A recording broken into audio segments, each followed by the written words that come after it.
नमस्कार साथियों। मैं doctor Prashant Kumar, assistant professor, department of business administration, government Lohia college Churu की ओर से आप सभी का स्वागत करता हूं। इस वीडियो में जैसा कि आप इसका टाइटल देख सकते हैं, लीडरशिप क्वालिटीज़ अर्थात नेतृत्व के गुण। तो कोई व्यक्ति जिसमें लीडरशिप की कैपेसिटी है या कोई व्यक्ति लीडरशिप की कैपेसिटी या नेतृत्व की क्षमता का विकास करना चाहता है या उसे विकसित करना चाहता है, तो उसे कुछ गुणों पर ध्यान देना होगा या उसे अपने अंदर जो है और कुछ गुणों का विकास करना होगा। तो आज हम इन्हीं गुणों की चर्चा करेंगे। तो इन गुणों के संबंध में चर्चा को आगे बढ़ाते हुए हम यहाँ पर कुछ विद्वानों के द्वारा जो बताए गए गुण हैं उनकी भी चर्चा करना उपयुक्त समझेंगे, क्योंकि दुनिया में बहुत सारे ऐसे प्रबंधक या बहुत सारे ऐसे अनुभवी विद्वान हुए हैं जिन्होंने कि अपने नज़रिए से नेतृत्व को परिभाषित किया है या नेतृत्व के संबंध में अपने जो विचार हैं वो व्यक्त किए हैं, और उनके विचार आज भी उतने ही प्रासंगिक हैं जितने कि पहले थे। तो इसी संबंध में हम बात करेंगे ऑर्डवे टीड की। ऑर्डवे टीड एक मशहूर प्रबंध विज्ञानी हुए हैं। उन्होंने कुछ ऐसे गुण बताए हैं जिनके आधार पर हम लीडरशिप क्वालिटीज़ को बता सकते हैं।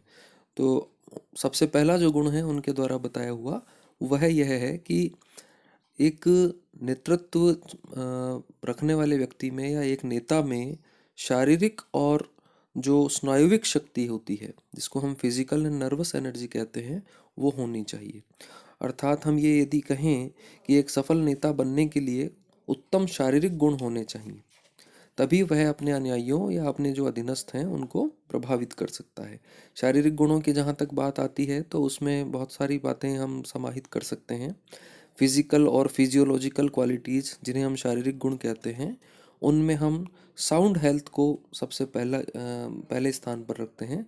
साउंड हेल्थ का मतलब है कि हम ये अच्छे से जानते हैं कि किसी भी नेता को बहुत सारे महत्वपूर्ण कार्य और उत्तरदायित्व निभाने होते हैं, और जो व्यक्ति उसके संपर्क में आते हैं उनको उसे प्रभावित भी करना होता है। तो ये सारे काम करने के लिए ये बहुत आवश्यक है कि वह व्यक्ति उत्तम स्वास्थ्य वाला होना चाहिए, यानी उसकी हेल्थ अच्छी होनी चाहिए। हम सब ये जानते हैं कि स्वस्थ शरीर में ही स्वस्थ मस्तिष्क निवास करता है। तो यदि आपका शरीर स्वस्थ होगा तो आपका जो काम करने का जो नज़रिया है वो भी अच्छा होगा। और साथ ही साथ यदि आप ये भी देख लीजिए कि जैसे मान लीजिए कोई व्यक्ति अस्वस्थ है, तो उसमें बहुत सारी बीमारियां होती हैं, उसका स्वभाव भी चिड़चिड़ा होता है, वो काम को उसमें टालने की प्रवृत्ति डेवलप होने लग जाती है और उसकी एफिशिएंसी भी घटती चली जाती है। तो इसलिए सबसे पहले जो इम्पोर्टेंट बात है वो ये है कि उसमें हेल्थ जो है उसकी बहुत अच्छी होनी चाहिए। इसके बाद बारी आती है दूसरे बिंदु की। ये भी स्वास्थ्य या शारीरिक गुण में ही इसको हम समाहित करते हैं, और ये होता है वाइटलिटी एंड एंड्योरेंस। इसका मतलब होता है स्फूर्ति और सहनशीलता।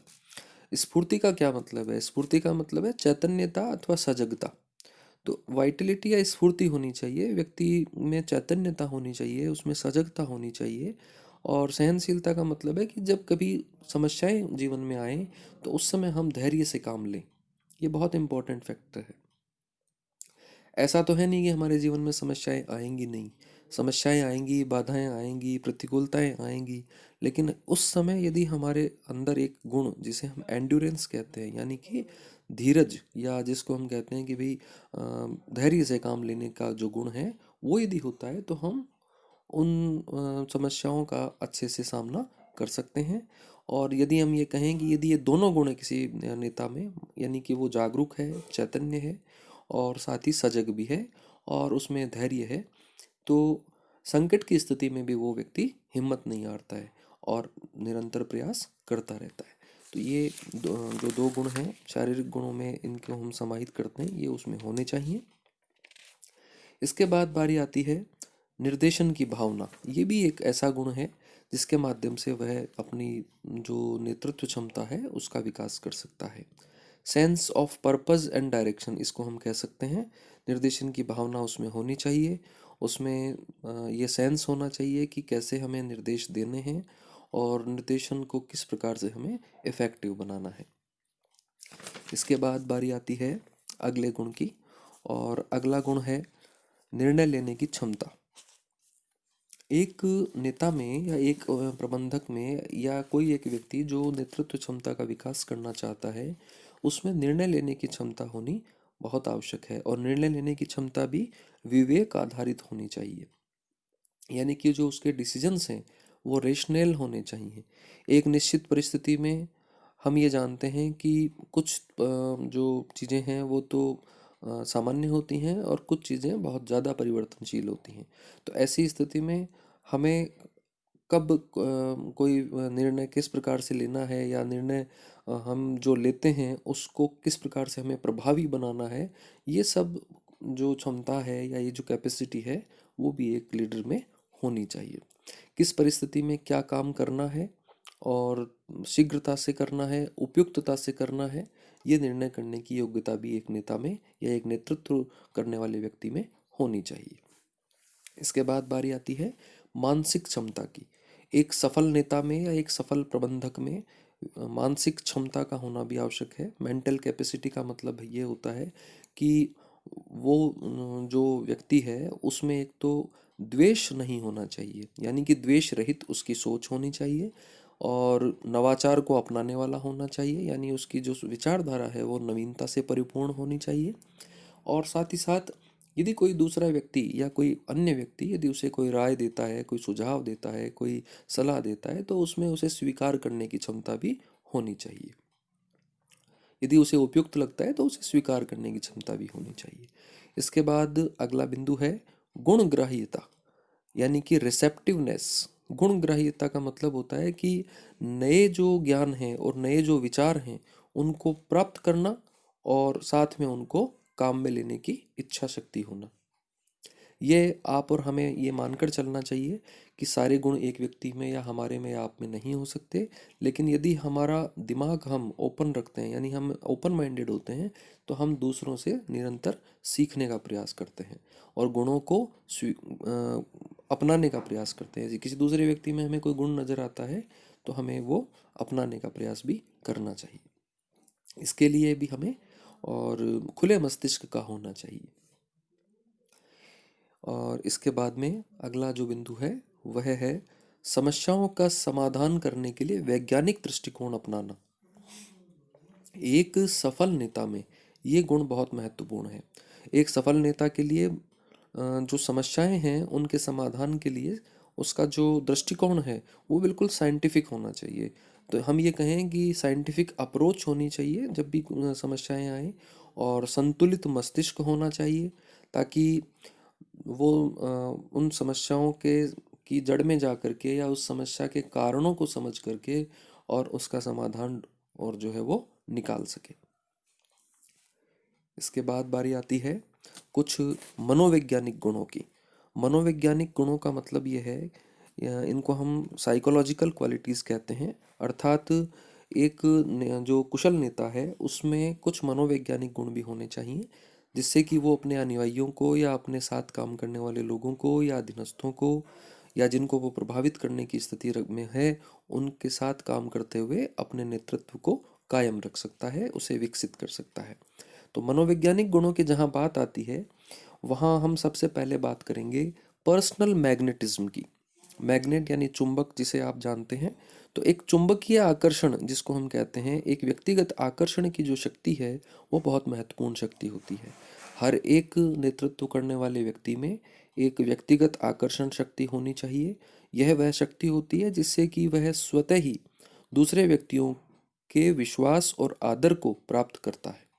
यदि आप किसी दूसरे व्यक्ति का विश्वास और आदर प्राप्त करना चाहते हैं तो आप में एक पर्सनल मैग्नेटिज्म की जो क्वालिटी है वो होनी चाहिए।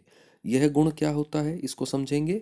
यह गुण हमारे चरित्र का भाग होता है, यह हमारे करेक्टर का एक पार्ट होता है, जिसमें कुछ चीज़ें तो बाई बर्थ होती हैं, जैसे इमोशंस यानी भावनाएं, हमारा स्वभाव, ये तो बाई बर्थ है।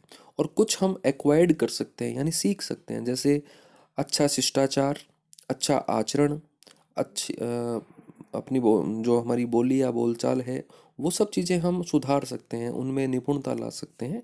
ये एक्वायर्ड क्वालिटीज़ होती हैं।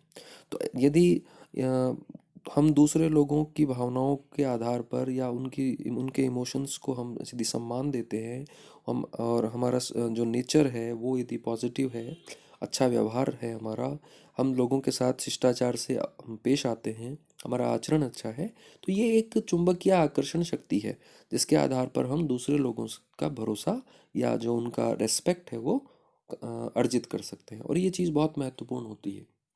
इसके आधार पर भी लीडरशिप क्वालिटी डेवलप की जा सकती है।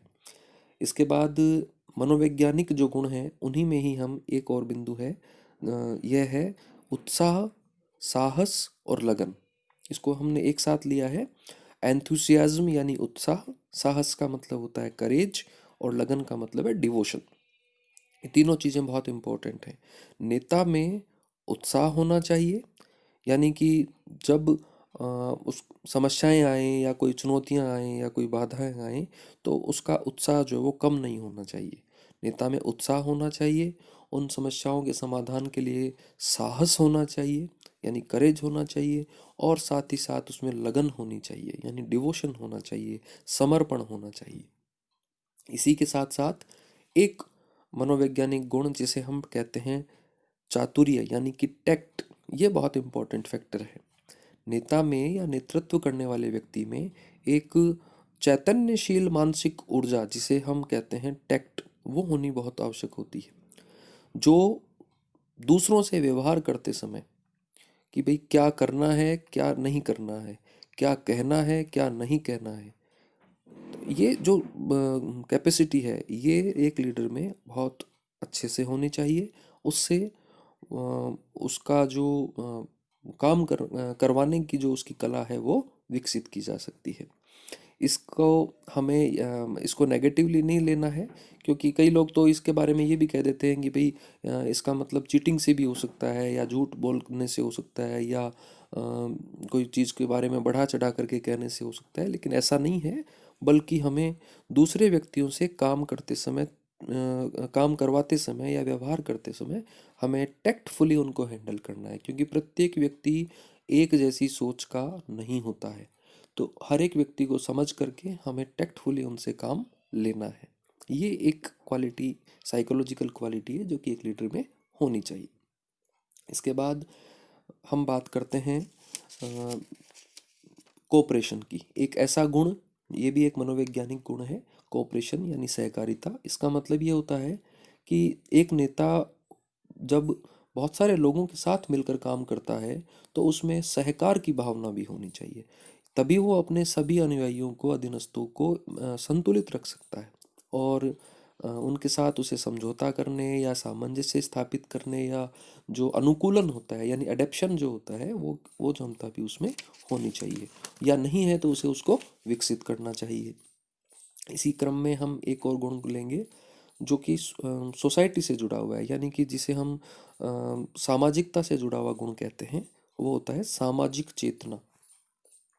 लीडरशिप का मतलब जिस ऑर्गेनाइजेशन में आप हैं, लीडर की भूमिका में हैं, तो आप में एक सोशल कॉन्शियसनेस भी होनी चाहिए, सामाजिक चेतना भी होनी चाहिए। सामाजिक चेतना का मतलब है कि आपके साथ काम करने वाले लोग या जो आपके साथ काम करने वाले जो अधीनस्थ या कर्मचारी हैं उनके बारे में आप कितना जानते हैं, ये बहुत महत्वपूर्ण बात है। उससे भी आपकी लीडरशिप अच्छे से डेवलप हो सकती है। इसी के साथ साथ कुछ ऐसे गुण भी हैं जिनको हम कुछ सूचीबद्ध तो नहीं कर सकते, लेकिन क्योंकि बहुत सारे ऐसे गुण होते हैं जो एक व्यक्ति से में यदि होते हैं तो उससे उसके लीडरशिप को डेवलप किया जा सकता है। लेकिन ये कुछ महत्वपूर्ण, कुछ जो सेलेक्टेड जो क्वालिटीज़ थी उनकी हमने यहाँ पर चर्चा की है। तो हम ये कहें कि एक जो बहुत महत्वपूर्ण बात है वो ये है कि एक आदर्श चरित्र, एक आइडियल कैरेक्टर एक यदि नेता में है तो वो सबको बहुत अच्छे से प्रभावित करता है। तो एक चरित्रवान व्यक्ति, हम ये कहें कि एक चरित्रवान व्यक्ति अपनी आँखों के द्वारा, अपनी वाणी के द्वारा, अपने हाव भाव के द्वारा और अपनी अपने जो कथन है उसके द्वारा दूसरों लोगों पर अपना एक ऐसा प्रभाव उत्पन्न कर देता है जिससे कि अनुयायी या अधीनस्थ या जो सहयोगी हैं वो उसके साथ साथ और काम करने में और स्वतः ही तत्पर हो जाते हैं। तो इस संदर्भ में हॉकिंग एक विद्वान हुए हैं, प्रोफेसर हॉकिंग, उन्होंने भी ये कहा है कि एक जो चरित्रवान व्यक्ति है, उसकी आंखें, उसकी वाणी और उसके हाव भाव और उसका कथन, ये दो जो दूसरे लोग होते हैं उनमें उनका जो हृदय है उसको परिवर्तन करने की भी उसमें क्षमता होती है। हम कहते हैं जैसे हृदय परिवर्तन हो गया, तो हृदय परिवर्तन का मतलब भावनात्मक परिवर्तन हो गया। तो ये जो भावनात्मक परिवर्तन करने की क्षमता है वह भी एक व्यक्ति में हो सकती है, बशर्ते कि उसका कैरेक्टर साउंड हो और भरोसा और विश्वास कायम कर सके। तो ये जो स्किल्स हैं कह दीजिए, या एक जो चारित्रिक बल है, ये कह दीजिए, ये एक यदि नेता में होता है तो उसकी जो प्रबंधकीय योग्यता है या जो उसकी जो नेतृत्व क्षमता है उसका विकास किया जा सकता है।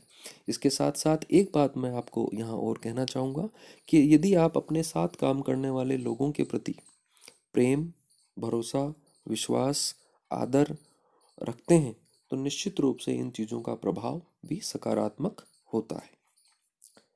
और इसी क्रम में एक बात और कहनी है, वह यह है कि एक सफल नेता या एक सफल लीडरशिप करने के लिए आपको सभी के साथ मैत्री भाव या स्नेह के साथ और काम करना चाहिए। साथ ही साथ जो अपनी स्किल्स हैं या जो अपने कौशल हैं उनको निरंतर बढ़ाते रहना चाहिए। तो उससे और जो प्रॉब्लम सॉल्विंग स्किल्स हैं वो डेवलप होती हैं और लोगों के साथ काम करना आसान हो जाता है। तो आज के लिए इस वीडियो में इतना ही। Thank you very much.